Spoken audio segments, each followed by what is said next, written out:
Perhaps 5 weapons bearing the same name can get a little bit confusing, especially if you're newer to Warframe, but nevertheless I am happy we got the Proboscis Cernos with the Arcana update. And today, my friends, we're going to be diving deeper into this Mastery Rank 15 primary weapon. As always, my name is Leyzar, and I got a couple of builds lined up. Something cheap, something affordable, something that most Cer-no should be able to build, but of course we also got the quote-unquote endgame setup with a Riven. Though do keep in mind that Riven disposition right now for the Proboscis Cernos is set to only 1 out of 5, and getting a Riven which is worth it will be a tad difficult. That said though, please keep in mind that my builds and guides usually take a new player friendly approach. I'm gonna take my time and explain whatever I feel is necessary for newer players. So in case you're a vet and you already know most of this stuff, please bear with me. And with that out of the way, let's jump into the Proboscis Cernos. Let's begin by checking out how the weapon handles without any mods equipped, and for that, just a couple of free shots. The Proboscis Cernos is one of the more interesting Cernos. This one will be firing standard arrows, but these arrows upon contact will be drawing enemies in like so. All enemies within 9 meters, which is absolutely fantastic. After that, after 1.7 seconds, it will detonate in a 7-meter explosion. So 7 meters will be something like, so you get the range of the like that. That's the explosion. This is where the damage stops, essentially. And the drop-off is 50%. That means you're going to be getting linear drop-off, 100% from the center, and slowly going to 50% right up until the edge. Now, there's 3 sources of damage on the Proboscis Cernos. You got the arrow physically making contact with a target. You got the vines that pull enemies in and apply viral and slash effects. And of course, you got the big bada boom explosion. And the range again on the pull is pretty large at 9 meters. Really, really cool if you ask me at the very least. And of course, it does apply perma crowd control. Now, I need to talk more about the damage and all whatnot and how it applies, but before that, being a traditional style bow, it does have some limitations. First of all, this is a projectile-based attack, so it has a nasty drop-off to it. It's got travel time and all of that good stuff, but other than that, there's nothing standard about this beautiful bow. Of course, you can apply skins. You don't like the whole creepy infested theme? You go into skins and you can put on the Dread skin, which looks like this, the Costa skin, which looks like this, and it's my favorite, and of course the Osira skin as well, which I do believe this one is the latest. But back to stats and all whatnot. Mod capacity, 60 out of 60, and if your Proboscis Cernos has only 30 out of 30, jump into the actions, plug in that Orokin Catalyst, double that mod capacity. It's worth it on this weapon, definitely. It's one of the better weapons of the Arcana update. You can pay 20 plat to have one installed, you can get a blueprint from the daily sortie, and you can also grind one from Nightwave. Some events in Warframe also feature a possible or guaranteed Orokin Catalyst as a reward. Here's an issue with the weapon though, 7 Forma. Yes, I do have a Riven, it's a loaner from a friend, but still, in order to get this one to a good place, you're gonna have to think about 5 Forma into it. One issue, this slot, the Weapon Excellence slot, which is worth unlocking. It's a projectile-based attack. You should really go with either Terminal Velocity or Vigilante Supplies, because one of the issues of the weapon, it has a very small ammo reserve. Look at that, 9. Now, I drop pads. This is what I do. I drop pads. They're simple to make. You can make 100 at a time nowadays. They're not that expensive. But if you don't want to drop pads, you might want to consider slotting in some armaments or something here. Best in slot from my point of view, from a usability perspective, terminal velocity with 60% projectile flight speed. And this one, because this is why I started rambling on it, comes with a Natamon polarity for some bloody reason. So you have to format this one too. Well, there's that. Accuracy 16.7. What about heavy caliber? Major no-no, right? Well, in this case, we're gonna make an exception for obvious reasons. We're gonna go heavy caliber, vigilante armaments, so you can see the actual path of the arrows. Yes, of course they're all over the place. Of course the drop-off is horrible. But again, what I want is that explosion damage. If I want the explosion damage, I shouldn't really be bothered by heavy caliber's accuracy penalty. And you can make your enemies dance like this. Move to the front, move to the back, all of that good stuff. Like so. Isn't that freaking hilarious? Now, take a look at all those status applications on that target. Now, one issue with heavy caliber though, you're gonna make your impact damage a little bit less reliable, so there is that to take into account. The charge is 0.7. Unfortunately, there is no half a charge, there is no quarter charge or anything of the sort. You gotta fully charge it or you can't use the weapon. So 0.7 can get a little bit annoying without fire rate. Critical chance, 7%. You see, there's a trend with D recently. They offer these weird critical stats thanks to the Hunter Munitions experience, but without critical chance and the actual mod. Yes, of course, these are abysmal critical stats. No, it is not worth modding for critical chance on the weapon. You can, however, mod for critical damage and get your critical chance in the form of bonus additive after effects such as, let's say, Arcane Avenger, Harrow, or the Kavat buff. Unfortunately, this you can go to 5.3 critical damage without taking into account bladed rounds. With bladed rounds, you should go to 7 point something. Magazine of 1, it's a bone noise silent, fantastic, but the explosion doesn't seem to be silent. This is just the arrow flying through the air and making contact with a target. Reload of 0.6. This represents the time it takes the Warframe to pull another arrow from the quiver. Yes, and the Riven disposition of 1 out of 5. Even though this is a Cernos, it's got the new weapon disposition, so 0.5 out of 5. It's not really worth going for Proboscis Cernos Rivens right now. Wait for the disposition to go up, if it will go up, or you're gonna need a super awesome roll, something like damage, multi-shot, harmless, negative, which of course will cost you a whole lot of plat. Status chance sky high, 43%, because if it doesn't have crit, then it has to have status, right? And the damage. Now this is hard to explain because it's unclear. You got damage here. Now this seems to represent the arrow making contact with a target. If you were to test, you will see that the arrow will generate on contact, yes, impact, puncture, and slash procs. It can do that. What I don't have here is the damage the vines deal. I believe it's still this damage right here. I'm not entirely sure. It doesn't fully add up. I don't have the vine damage. But you do have the radial attack, which is the big bada boom explosion with 7 meter worth of range. And yes, you can increase the range if you so desire. It's not a bad option. The embedded delay of 1.7 seconds, the time it takes for it to actually explode. The fall off of 50%, which we talked about, and 1000 viral damage by default. Take a look at the trend here. Highest IPS is slash, and with yeah, that was kind of obvious. So let's talk about a standard build, shall we? And we got damage acceleration and heavy caliber, multi-shot with split chamber and vigilante armaments. No critical chance, no critical damage in this case. We're gonna go 260-60 mods, forming corrosive damage, because we already have vital on the weapon. Take a look at that damage. Take a look at that damage. 4,300 vital, 5,000 corrosive on the blast. Now you also have corrosive on this part of the damage. This, again, I believe is the vines slash arrow. And there's 2 slots left on the weapon. Of course, terminal velocity in the excellent slot. You can go in a number of different ways from this point onwards. You can go with more status. Rifle aptitude, 90% status chance. Want to know a kick in the ballas? Well, here's a kick in the ballas. Hammer shot has 80 status chance. This has only an extra 10, but it offers 60% critical damage. Pity that on this weapon without Harrow or without an Avenger or something like that, hammer shot is that critical damage simply doesn't really help you all that much, but it is worth taking into account depending on the arcanes that you used on your Warframe and your Warframe per se. What else can we do, huh? Well, we can add another element to the weapon. What element would that be? Well, I would go with more heat, for example. In this case, it's always a good idea, especially right now in Warframe. And you can make the... hold on, this is the wrong combination. This combination, okay?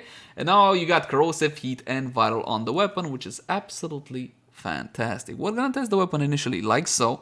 Then I'm gonna offer you a couple of options for the build. Again, the bones of the build are those 5-6 mods. The rest is really up to you depending on your playstyle, where you're going, and so on and so forth. Because let's be honest, if you're going down to Deimos and they're immune to vital, well, the Proboscis isn't gonna be exactly fantastic. You can even increase the vital on the weapon. I wouldn't do that though. Level 120 corrupted heavy goons, as per usual, my friends. Now we're gonna drag him over here, and then we're gonna drag him over here, and now we're gonna watch the count of slashes and procs, and oh my god, they're gone.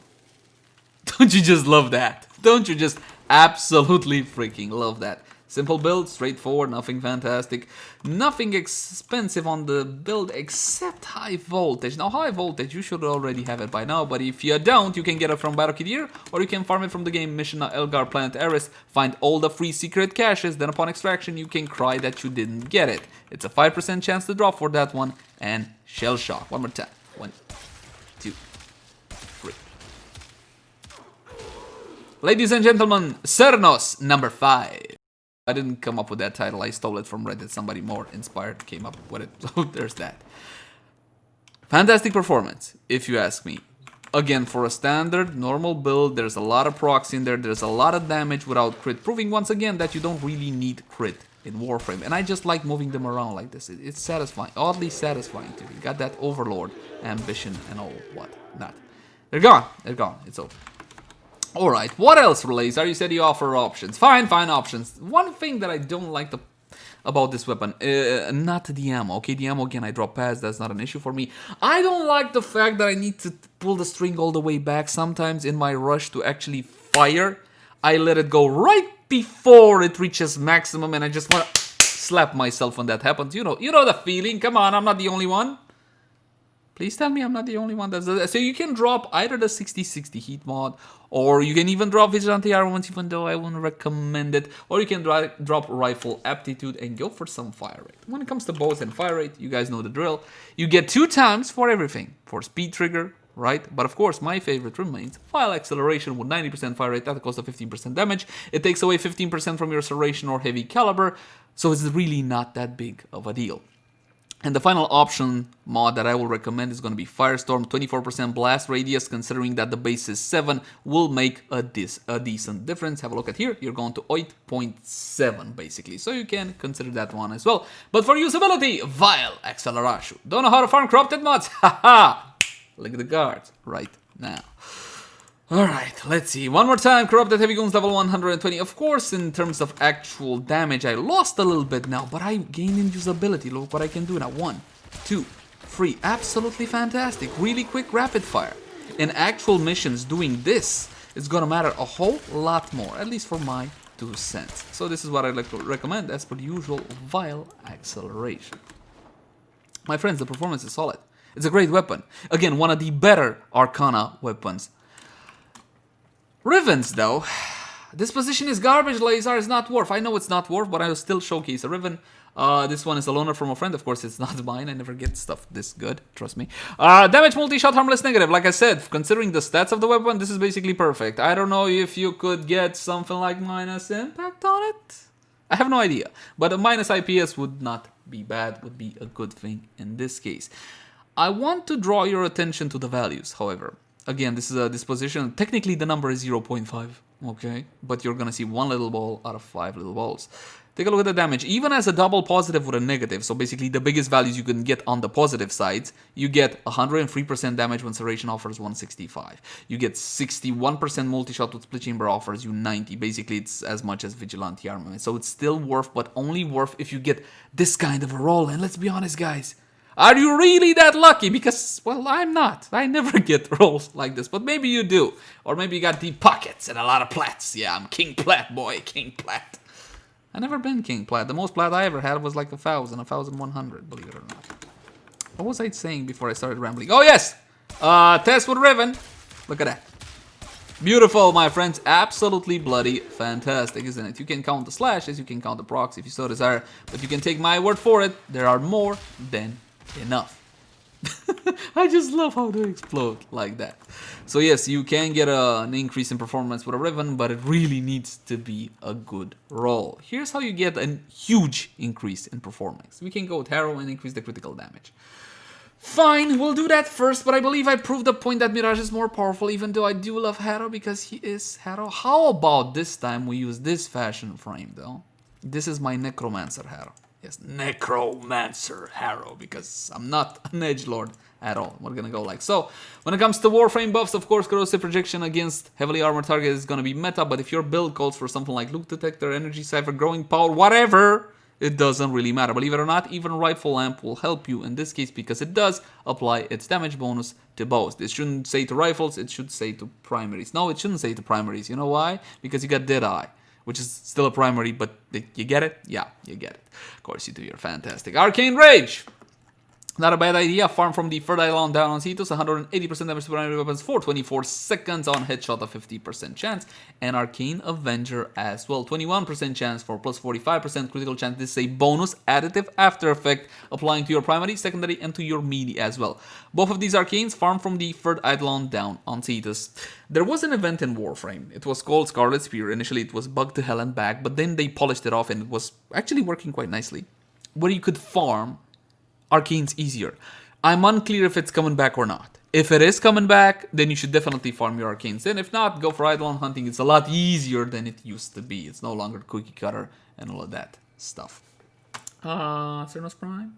Carrier Prime! And of course, any Sentinel essentially, but iron that Sentinel's weapon. Make sure you have all the Vigilante mods so you retain the 20% chance to enhance critical hits from primary weapons.